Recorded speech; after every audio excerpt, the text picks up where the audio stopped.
All right. So, Cops show that was on Channel 11 back in the day. It's been on other channel, maybe Channel 4. It's been on a lot of channels. Turned into basically what is known as the donut operator, which I don't really watch anymore. But I want to talk about this one thing that was weird. It happened in New Mexico a long time ago.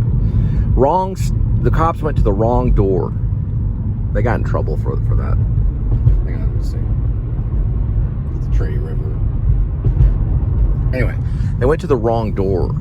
So the guy, the officer, I don't know what they were looking for, but they banged on the door. The guy decided to answer the door with his gun. And they immediately, not the guy that was knocking, but a cop maybe 30 feet back where the front yard was, because they had lights on the door, killed him. And then, so he dies and drops the gun, the resident. And his wife picks up the gun.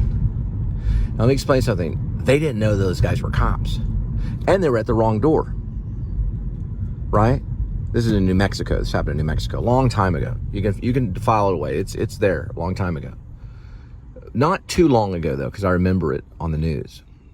So the big complaint was, first of all, they were at the wrong house. The guy answered the door, did have a gun. Whether he pointed at him or not, I can't tell from the video. But the lady picks up the gun after her husband's killed, and the cop in the back says, cuff her. And whether they cuffed her and for trying to pick up the gun. But she's probably thinking, who are these people? And they already shoot him, so the only defense that she has, because her child is in the house, is that gun. They didn't kill her, though.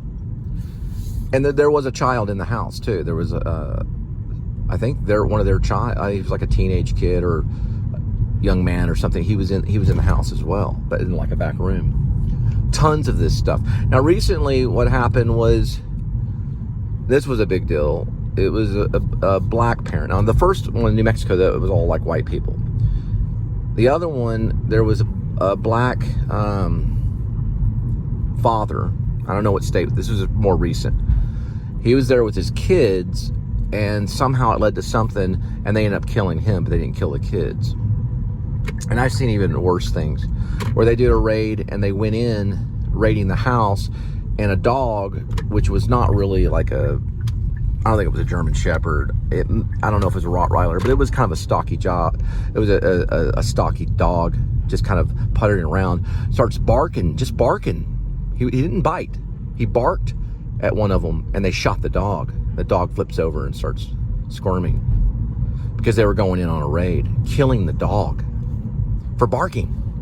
Another story going back to Afghanistan.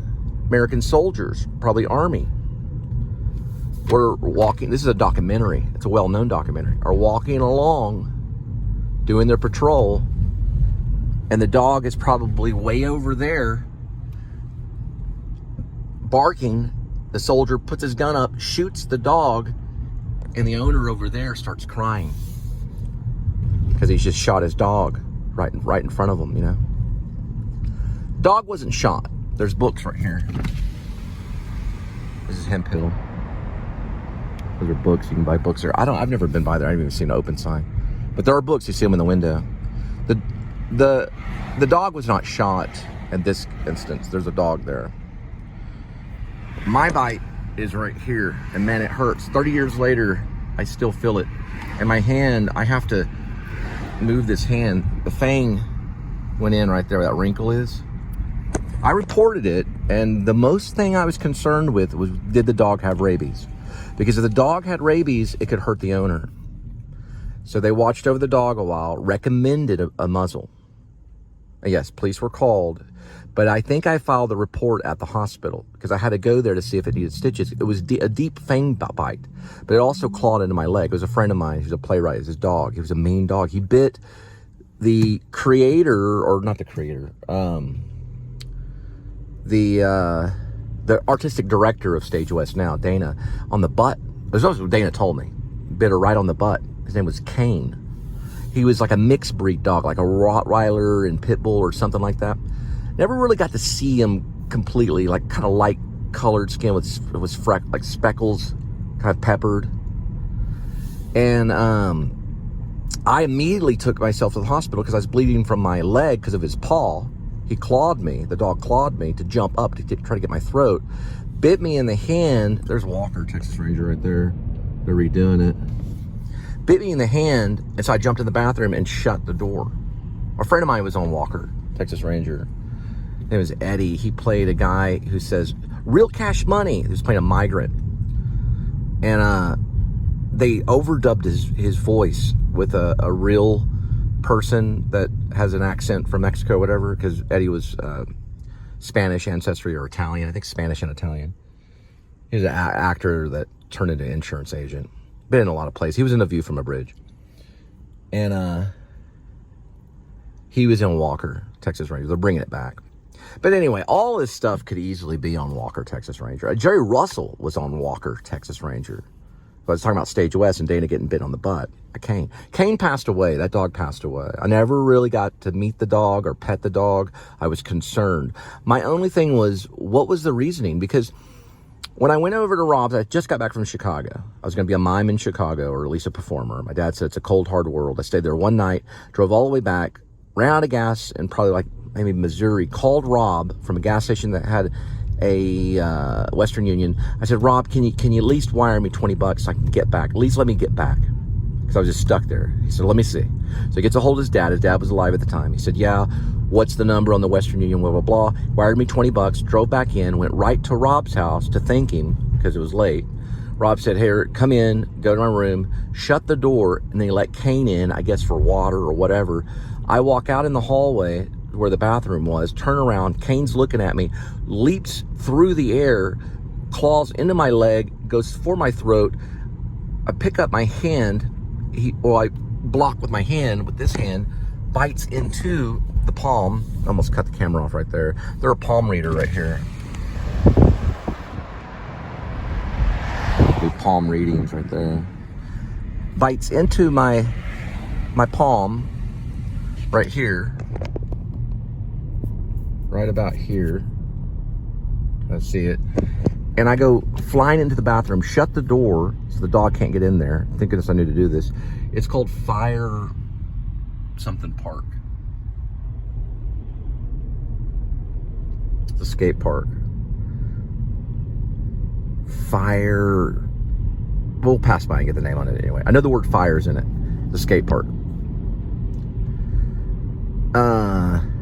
I'll just say Fire Engine Park. It's probably called something else. Bites my palm. I shut the door on the bathroom. The dog's sitting there barking. They put Kane on a leash. They lead him out to the backyard, open the door. I'm bleeding out of my hand and my right here on the thigh, right here. And I'm thinking, how bad is this? How bad is this? I jump into I think I had a laser at the time. I think it was no, it couldn't have been the laser. Yeah, it was the laser. It was before I left at Denton.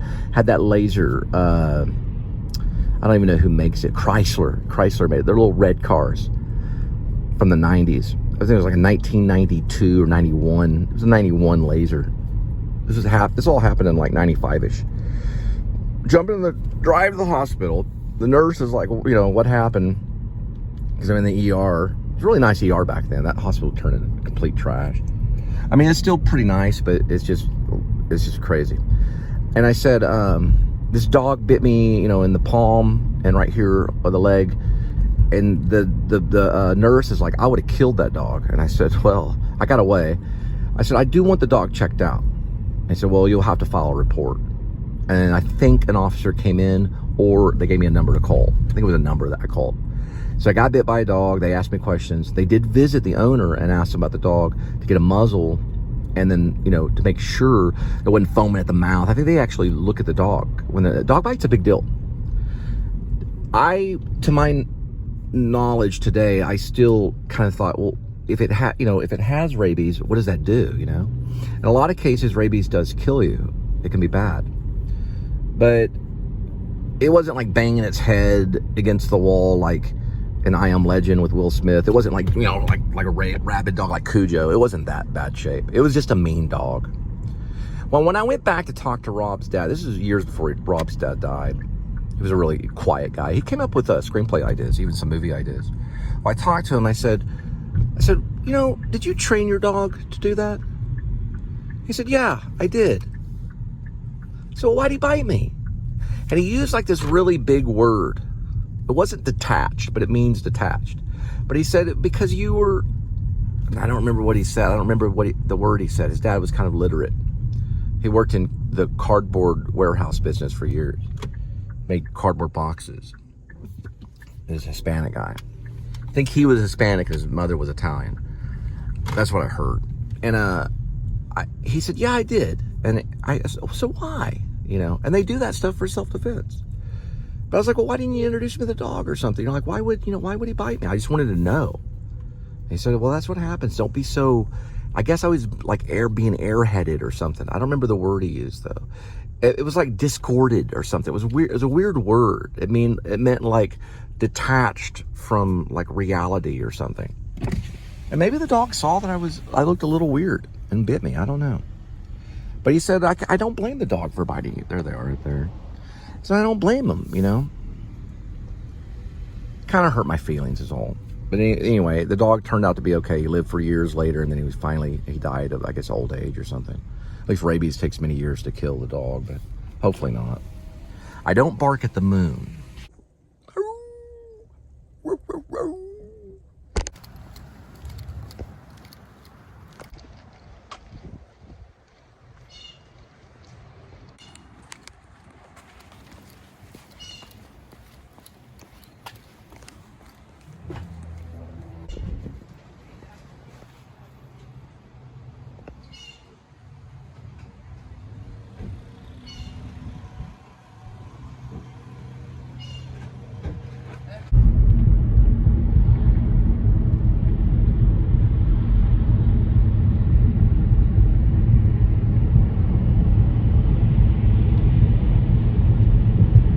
All right, this is the 2618 Wheeling is that way. That's where I was raised.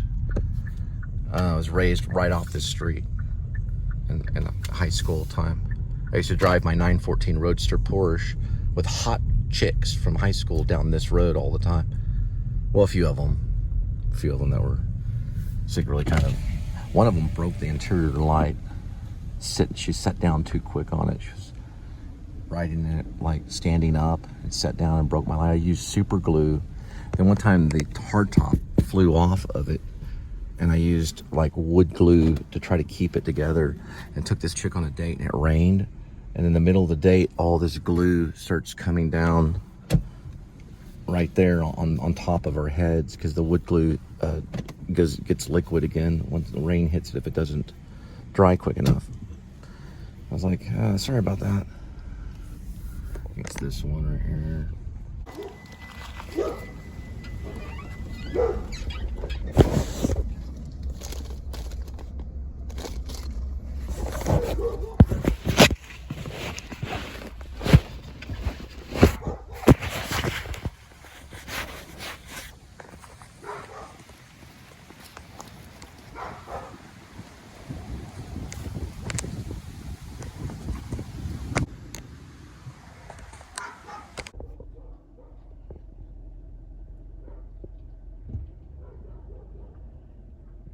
Sorry about that, 2618. I was talking backwards, think backwards. I got jarred, I'll go by it. 2618 Wheeling. Mark Friedman lived down there, Craig Misfield right over there. Phaedra lived over here. I cannot think of that guy's name. He was a redhead guy we used to dress up and go clubbing with in Dallas, try to make him cool. I think it was either this one or that one. Phaedra was, I cannot think of his name. I might remember his name. I think Phaedra was maybe that one, or that was the other dude. And then Christian, I think her name was Kristen. She was right here, I think. Or no, over here. She was on Dallas. Kristen was her name. I don't know if she's still there. Her daughter, I have to think of her name later. A little tiny girl, played soccer with her right here. Miranda or something like that. Anyway, that's where I lived, right there, 2618 Wheeling. Used to skateboard out front, smoke Camel cigarettes right there. They got a library right there, that's cool. We didn't have that then. What was her name? Kristen's daughter, Miranda. It had a name that's like Miranda or Not Melanie. No, it's not that easy. It's not Miranda. It's something like Miranda. Miranda's a Shakespeare name that's in The Tempest. Dog City is what this has become. They used to have pecan trees all along here. When I got kicked out by Earl, I think, yeah, he threw me out and grabbed my bag to go to Uno's. I was working at Chicago Uno's. This was probably 2004-ish. And then I was going to take a Greyhound to Los Angeles, but my sister got me a place in Crowley. That's when I met Sarah. A cop offered to take me into downtown about right here. He drove me in through where the bridge was downtown. He got me close as I could. And then I walked back to Uno. That's where I called Danny. You don't know what my dad said. He basically pretty much just hung up the phone. And then I ended up going to Crowley, where I lived. My sister was a nurse. Her husband at the time was a cop, who's one of the chief guys now.